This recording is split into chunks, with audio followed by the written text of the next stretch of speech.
So, like I was talking about this before, an easy way to put the groove for your stick, put sandpaper on it, tape it down, and then... Hi. You ready for tea? Yes. Eventually I'll get a cigar box made.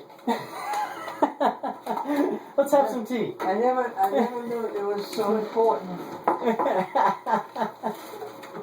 It's really not.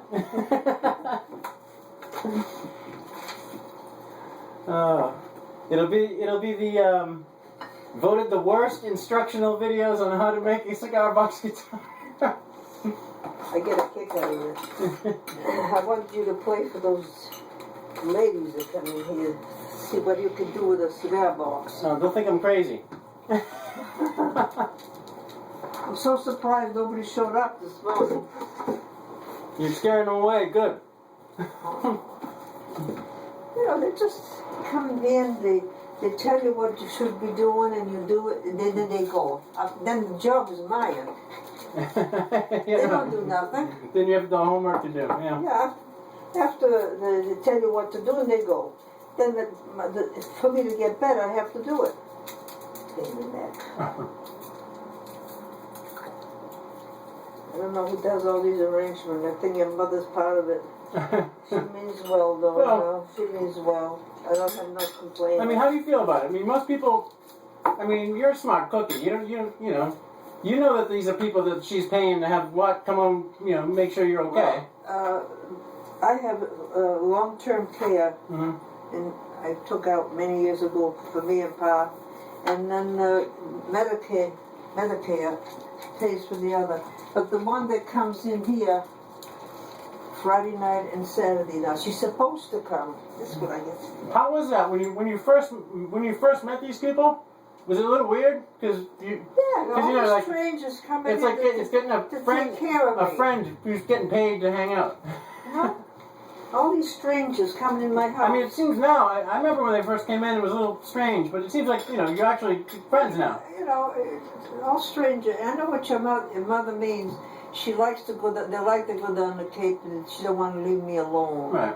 But meantime, Well, what would you do? What would you do in this situation? That's a good question. What would you do if you were her? I would stay home with her. Right, there you go. And that's what you've done. Don't say anything. No. I mean, but that's Yeah, I mean that's old school values. But Carol's got to do her share too. Since they moved away in Plum Island and now the baby, she'll call once a week. But I know what your mother said.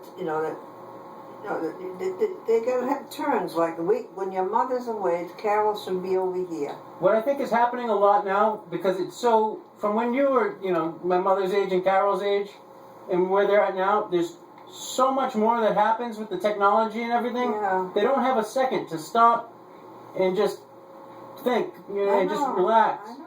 So they're always busy. See, they're like this, like this, like this. The whole thing wrong here is Carol lived up the street like she did. But at the same time, she's thinking like this at the same time. Like, oh, I get this house, I want to get this. That David screwed up, and here's some.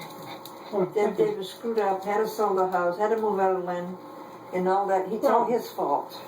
I mean, you help people you help your children get the houses in the neighborhood. I had Carol up here and your mother down the street, and I was in the middle. Did you know? Remember when I lived in Lynn down the street? I moved to Boston a year before I could tell you that I moved to Boston because No kidding. because Auntie had just moved away. Oh. And if I moved to Boston after she moved, it was going to be the end of the world. So you know what I would do? I was a bike courier, and I lived right in downtown Boston. So I'd go ride my bike for 8 hours all through the city in the rain and the snow. And I'd be exhausted. I'd come home in the city. But then you still thought I lived in Lynn. And I'd have to stop by on my way home from work. So I'd get in my car. So I've been a pain in the neck. No. So I got in my car from Boston, came to have dinner here for a year. You did that for a year? So you would think I was on the way home and I lived down the street still. What a shame. The thing is though, if I wasn't on that routine, I might not have seen you that much, and I wouldn't have had as many nice visits. So it all works out. It's not a shame. It's a good Look thing. what you had to get through. Oh, please. Terrible. But I mean, it's just my mother suggested it. She's like, don't tell your grandmother that you're going to. Because I felt secure. Because I mean, they care about you. It's just I know. what I think is happening is people get there's been nothing like the day and the age we're in now in the past. It's all so quick. I think people are going to realize usually too late that they had some time that they could have spent with people they loved a little more. With me, I never moved next to my mother. There was two reasons. Because she was my mother, and I had a sick sister. Well, you've been taking care of her for 70 years. No, I took care of them. The kids would be sleeping. I'd go down, clean the house. Pa would push one cart, I would push the other, do their shopping. I stayed next door. I did everything I could.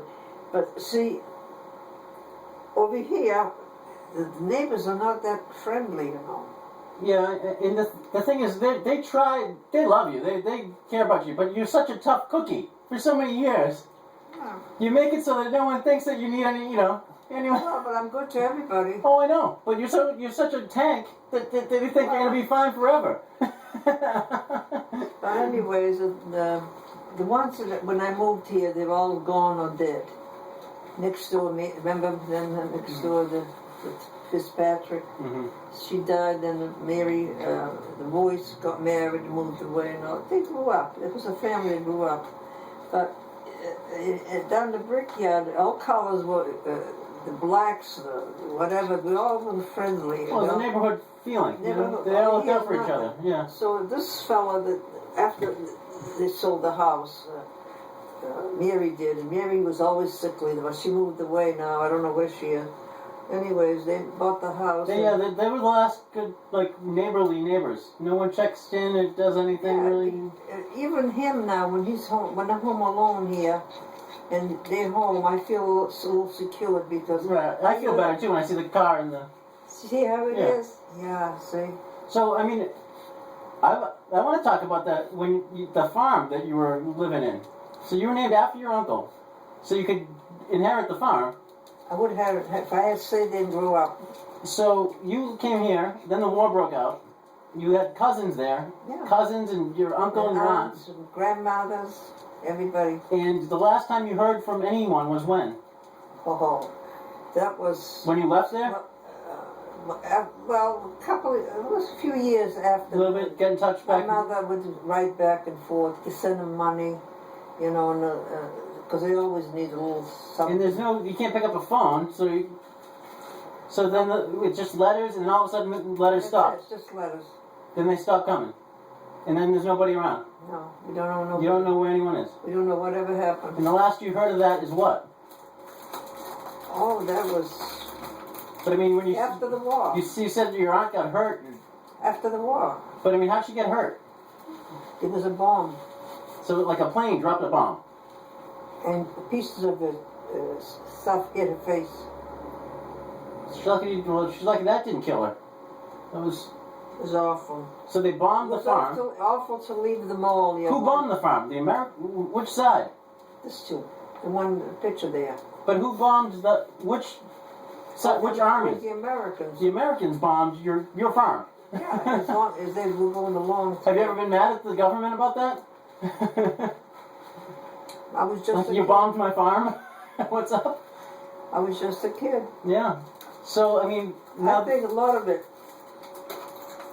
I have to say this, a lot of it, my mother should have looked into it, whatever happened. Well, you probably still get... She didn't. And there's still probably records saying what happened. I'm curious. I'll probably look into it to find out what exactly happened, because I'm curious to see what happened.